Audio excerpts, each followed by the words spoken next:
Yeah, Hi everybody, hi Theo. So we're continuing to compare Lord of the Rings and A Song of Ice and Fire, the two greatest fantasy stories ever written, and no fantasy story is complete without a big war, and more preferably, quite a few wars. Lots of wars, lots of wars. War stories. Lands at War, yeah, fantasy books, a lot about medieval England. There's always a war. Right, there's always knights and swords and bouclier. Armor. I was talking shield. Again, I remember for no reason whatsoever the French word for shield and not the English word. Okay. But both these writers, him and him, they have different takes on war. Right. So let's compare the depiction of wars in both these stories. And let's start with what causes war. Well, in Lord of the Rings, the war is almost eternal. That there's this evil that's as old as creation. Right. And that he keeps coming back. He keeps coming back in some form. Arsog the Defiler seeks control of the mountain. Go back to the shadow. Sauron has regained much of his former strength. He cannot yet take physical form, but his spirit has lost none of its potency. Right. So Sauron wasn't the first evil. You know, there was this Morgoth guy who was Sauron's like on steroids. His big, you know, Sauron was just like his little minion. Right. And then there's Sauron. And then Sauron. And then another time, and then again Sauron. And then again Sauron, and you know, and then Morgoth he's destined to return and wage war against the gods in a Ragnarok kind of thing. Right. So more war. So we're just sitting here minding our own business, and some evil monster wants to wage war on us. So this is what causes war. Right. Evil causes war. Outside evil, fantasy element evil causes war. In A Song of Ice and Fire, it's very different. It's different. Because there, war is made by men. Absolutely. And by ambitious men. Do you know who should be king? Be serious. I am. My father could be your bank. I'm fourth in line. The Iron Throne is mine, by right. All those that deny that are my foes. No man gives me a crown. I pay the iron price. I will take my crown. And when the political structure cannot curb within these ambitions, when there's some kind of crisis or instability, that's a recipe for war. You have forsaken every vow you ever took. So many vows. They make you swear and swear. Defend the king, obey the king, obey your father, protect the innocent, defend the weak. Crisis like the Mad King Ares was a tyranny. And what if your father despises the king? What if the king massacres the innocent? It's too much. No matter what you do, you're forsaking one vow or another. If you have too weak a king, that can lead to war. Like the War of the Five Kings, when Joffrey's claim was in dispute. Right, and it has nothing to do with the dragons or the White Walkers. And even the wars involving the dragons are instigated by men to conquer other men. Right, and right now, Dany, a woman, is instigating a war with dragons. It's like, if she had tanks instead of dragons, she would use the tanks. It's just a weapon for her, like a means to an end for her ambition. But Sauron also enlists Saruman for this war. Well, you had just in the existence of the ring, somebody like Saruman who probably inevitably would have, had he found the ring, started a war, and you know, so as long as that evil existed, war was inevitable. Right. So maybe it's the wars of the ring. It's like the evil keeps coming back. If they were vigilant, then it would have, right at first when they knew that Mordor is awakening, it's just coming, boom, boom, boom, boom, and kill everybody. But it also, actually, now as I'm thinking, it's also kind of similar to A Song of Ice and Fire. Like there's no, if there were one king in the whole kingdom of Middle-earth, then maybe they would have done something. That's right. So, you know, if you think about the size of the world and how many different peoples and armies there were who would want to resist Sauron, and then look at the last army. I mean, they're not even a fraction. Right? Sauron would have got his ass kicked if the dwarves and the elves and everybody got it together. And even like a year or 2 or 3 or 5 or 10 before, because they got some hints that this guy was coming back. Yeah. So they forgot their history. They forgot their history. Right. So that's a big no-no. And then they were fractured, and they were craven, and then there were some people who wanted power, like Saruman. So there are all these vulnerabilities within the people that enable the war. Right. We must join with him, Gandalf. We must join with Sauron.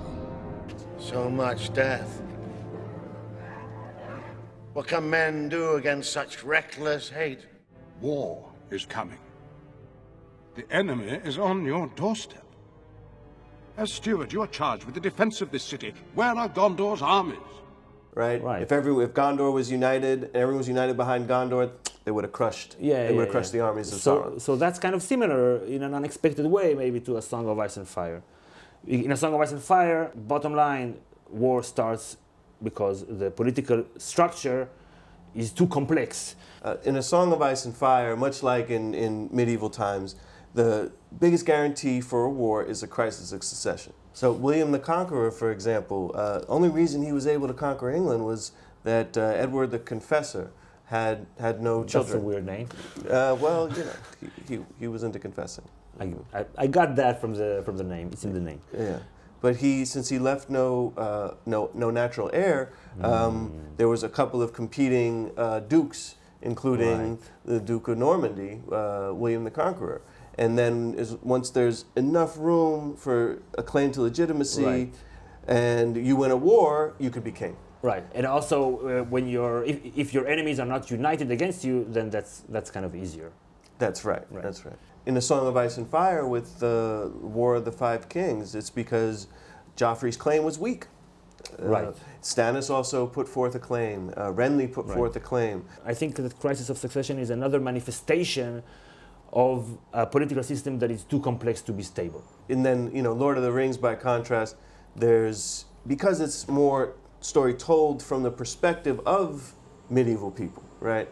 Rather than a modern conception of war, sort of, and looking back on medieval, right? It's very much like from the ground level. You know, there's never any question about the succession of the king. First of all, the author of Lord of the Rings is Bilbo. It's, you know, Aragorn's his best friend, so he's certainly not going to, you know, he's going to take care of the king.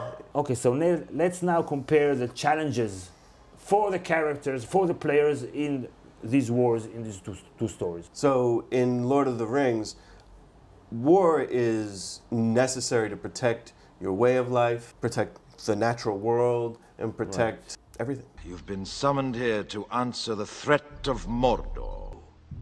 Each race is bound to this fate, this one doom. I wish none of this had happened. So do all who live to see such times, but that is not for them to decide. All we have to decide is what to do with the time that is given to us. Sometimes you just have to man up and go to war. Have you ever gone to war, Theo? No. Have you? I really can't say. Okay. You okay? Don't fucking touch me.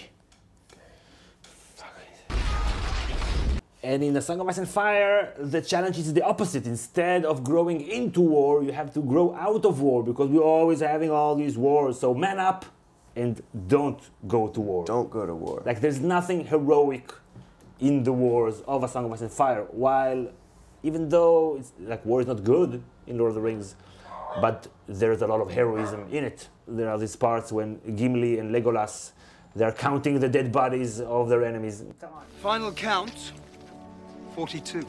42? I myself am sitting pretty on 43. 43. He was already dead. He was twitching. He was twitching because he's got my axe embedded in his nervous system. Come on, in A Song of Ice and Fire, that would never fly. Never. I could see them doing that. Counting the fucking heads of the... Can you imagine Jon, like, in the Battle of the Bastards?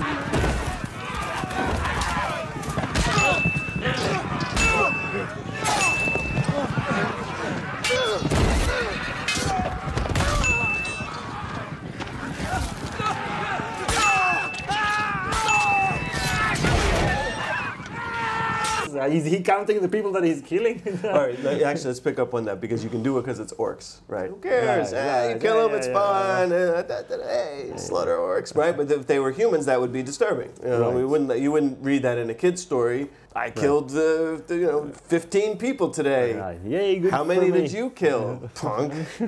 In that sense, it's trivialized a bit in Lord of the Rings, but there are other parts that really communicate the gravity and seriousness of war and the personal cost and what it takes. Do you have anything in mind? Well, there's a great quote from. Let me. That's a nice copy, Theo. It just happened to be here. Just happened to be here. That's very convenient. And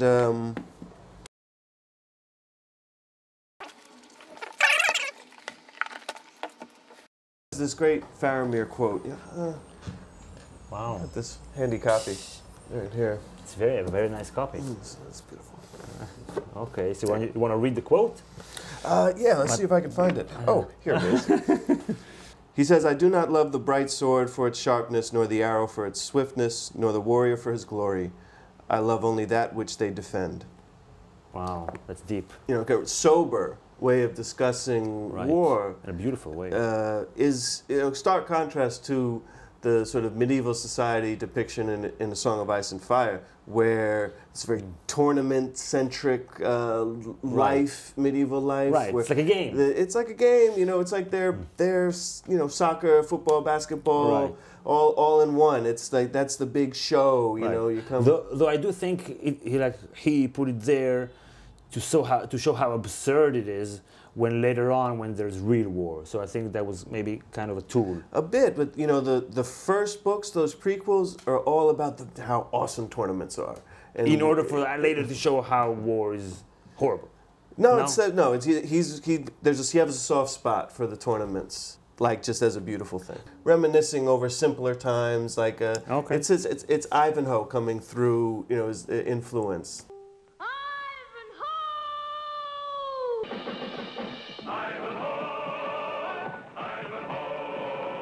And those people who play these games and who sometimes look at war as a game, that's basically the 1%. They're making the war. The 99% of the soldiers, there's nothing heroic in their war. There's nothing gamey about it. It's just hell.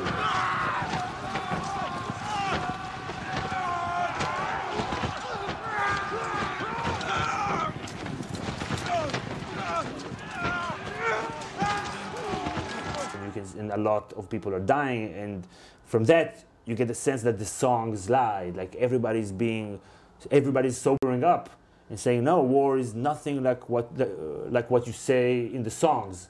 And in Lord of the Rings, you literally have songs in the story. Lord of the Rings is the song. Because Lord of the Rings, in a sense, is the war song itself. It is a war story, right? It's in the mold. There's a sort of like, Lord of the Rings is kind of the Iliad and the Odyssey in a sense. Part of the story is this war story active where you follow Aragorn and Gimli and Legolas actively waging war and Gandalf.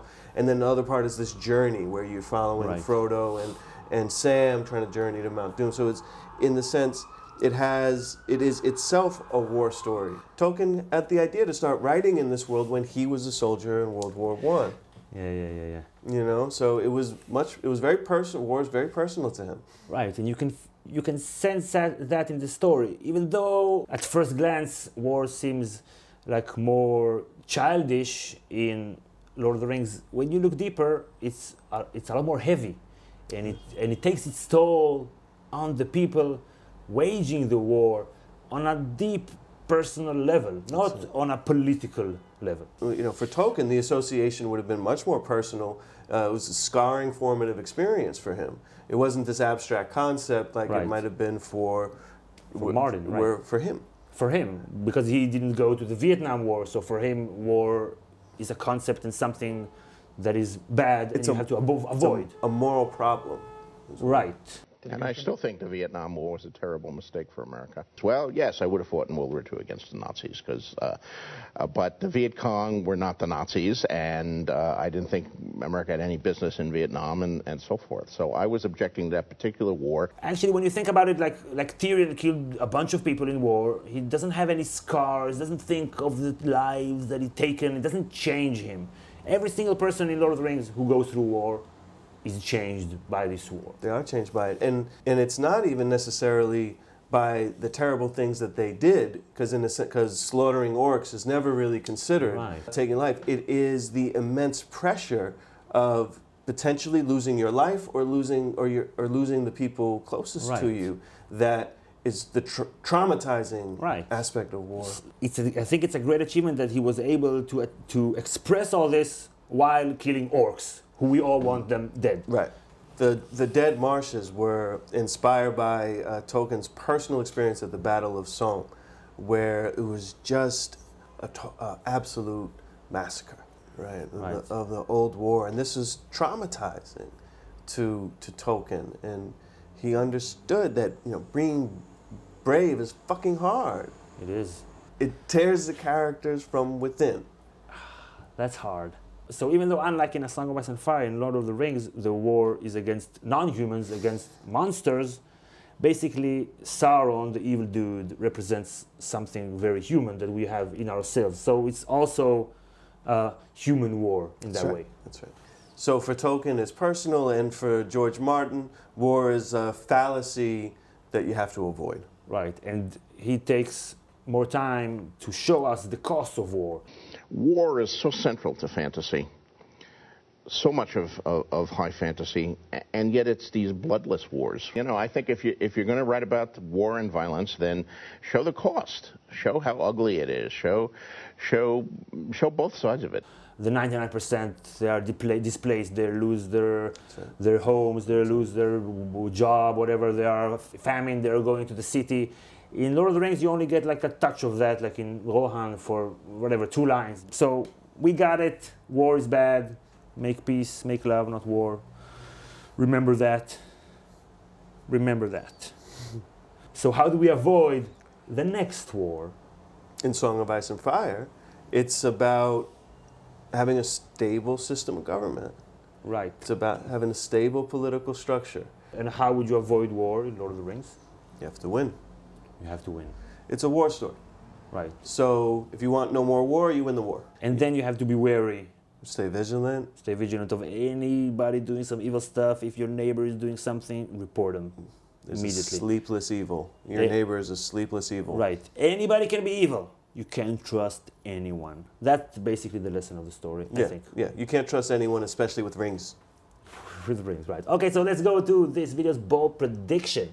So if we take what we learned about war in A Song of Ice and Fire and we contrast it to war in Lord of the Rings, maybe we can assume that I have to read. What is it? Okay. And we contrast it to Lord of the Rings. In Lord of the Rings, after the war, the most brave warrior, he is the king, and he's going to be a good king because he was always supposed to be king, and all is right in the world. The great king, and he'll be awesome forever. And then, the great warrior in Song of Ice and Fire, presumably Jon Snow, he's probably not going to be king. In A Song of Ice and Fire, the fact that you're good at war, it has nothing to do with being a good ruler. Those are 2 different things altogether. I'm not going to strip these families of their ancestral homes because of the crimes of a few reckless sons. So there's no punishment for treason and no reward for loyalty?